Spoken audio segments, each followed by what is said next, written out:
দর্শক, ইন্টারনেট সেবা নিয়ে কথা বলছেন তথ্য প্রযুক্তি প্রতিমন্ত্রী জুনায়েদ আহমেদ পলক। আমরা সরাসরি চলে যাচ্ছি সেখানে। যে ভিসা পেলে তারা অন্য দেশে অর্থাৎ প্রতিবেশী দেশে যে হয়তো সেখান থেকে আউটসোর্সিং করবে, আমার কাছে এরকম একটা তথ্য আছে যে একদল চাচ্ছে যে হয়তো নেপালে গিয়ে সেখান থেকে আউটসোর্সিং করবে 20 জন বা 30 জন গ্রুপ নিয়ে। যে তো আমি তাদেরকে আশ্বস্ত করছি আজকে যে আমরা সরকারের পক্ষ থেকে আমরা কিন্তু খুব আন্তরিকতার সাথে চেষ্টা করছি বেসরকারি খাতকে সাথে করে নিয়ে যে যাতে আজকে রাত থেকে আমরা ব্রডব্যান্ড কানেক্টিভিটিটা আমরা আসলে পুনঃস্থাপন করতে পারি এবং ঢাকা চট্টগ্রামের বাইরেও বিভাগ এবং জেলা শহর সহ সারা দেশে, যাতে করে আসলে ইন্টারনেট নির্ভর হয়ে গেছে আমাদের সবকিছুই, মানে আমাদের ব্যবসা বাণিজ্য, আমদানি রপ্তানি, অর্থনৈতিক কর্মকাণ্ড, স্বাস্থ্যসেবা, শিক্ষা সবকিছুই কিন্তু আমরা আসলে ইন্টারনেট নির্ভর হয়ে গেছি। এমনকি 30 লক্ষ আমাদের স্মার্ট মিটার, প্রিপেইড গ্যাসের লাইন, পানির লাইন, সেগুলো ইন্টারনেট নির্ভর। মাননীয় প্রধানমন্ত্রী জননেত্রী শেখ হাসিনা, আপনারা জানেন যে যেই ক্রেডিট ছিল সেই ক্রেডিটটা কিন্তু বাড়িয়ে উনি 2 দফায় বাড়িয়ে 1000 থেকে 2000, তারপরে 3000 এভাবে কিন্তু বাড়িয়ে, যাতে করে তারা সেই সংযোগটা বিচ্ছিন্ন না হয়। তো আমি আবারও অনুরোধ করব সবাইকে যে আমরা সকলেই যেন একটু সহনশীল থাকি, ধৈর্যশীল থাকি এবং এই পরিস্থিতিটা দ্রুত স্বাভাবিক পর্যায়ে আনার জন্য আমরা সকলের কাছেই অনুরোধ করব সরকারকে সহযোগিতা করার জন্য।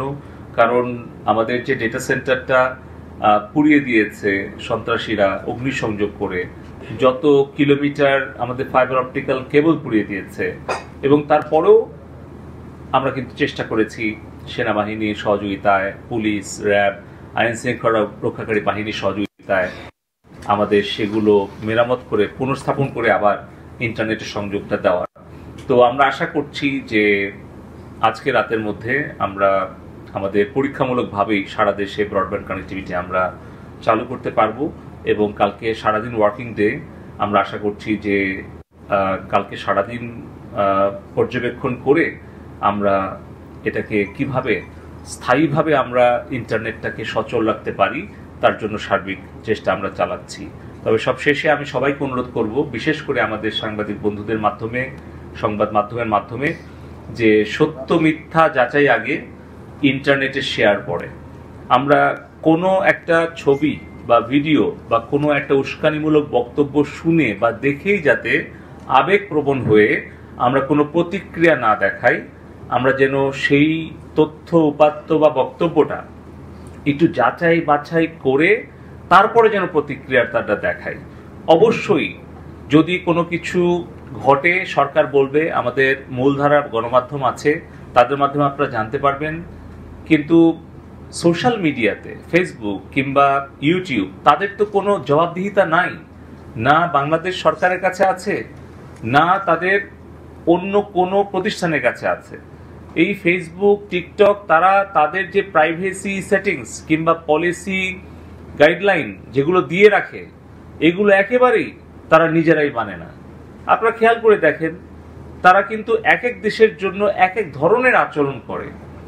মিয়ানমারে যখন রোহিঙ্গা মুসলমানদেরকে নির্মমভাবে হত্যা করে পাঠিয়ে দিল, সেটা কি জন্য ঘটলো? একটা মিথ্যা ধর্ষণের কাহিনীটাকে কেন্দ্র করে সেখানে একটা গণহত্যা চালালো মিয়ানমারে। তার প্রেক্ষিতে কিন্তু আজকে প্রায় 12-14 লক্ষ শরণার্থী আমাদের বাংলাদেশে আমাদেরকে আশ্রয় দিতে হয়েছে বছরের পর বছর।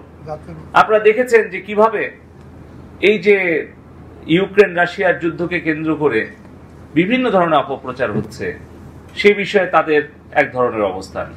আপনারা দেখছেন যে যখন ইসরায়েল এই ফিলিস্তিনিদের উপরে অমানবিক হামলা এবং যে হত্যাযজ্ঞ চালাচ্ছে নিরীহ নারী শিশুদের উপরে, সেখানে এই ফেসবুক বা অন্যান্য যেগুলো সোশ্যাল মিডিয়া প্ল্যাটফর্ম আছে, তাদের ভূমিকাটা কি?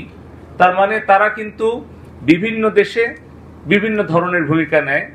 অথচ আমরা দেখছি যে আমাদের এখানে যখন র্যাবের গাড়ি ভাঙচুর করছে, পুলিশের গাড়ি ভাঙচুর করছে, পুলিশকে প্রকাশ্যে সন্ত্রাসীরা হত্যা করছে, সেই ছবিগুলো, ভিডিওগুলো ছড়িয়ে দিয়ে আর উস্কানিকে ছড়িয়ে দেওয়া হচ্ছে, অথচ সেগুলো ব্লক করা হচ্ছে না।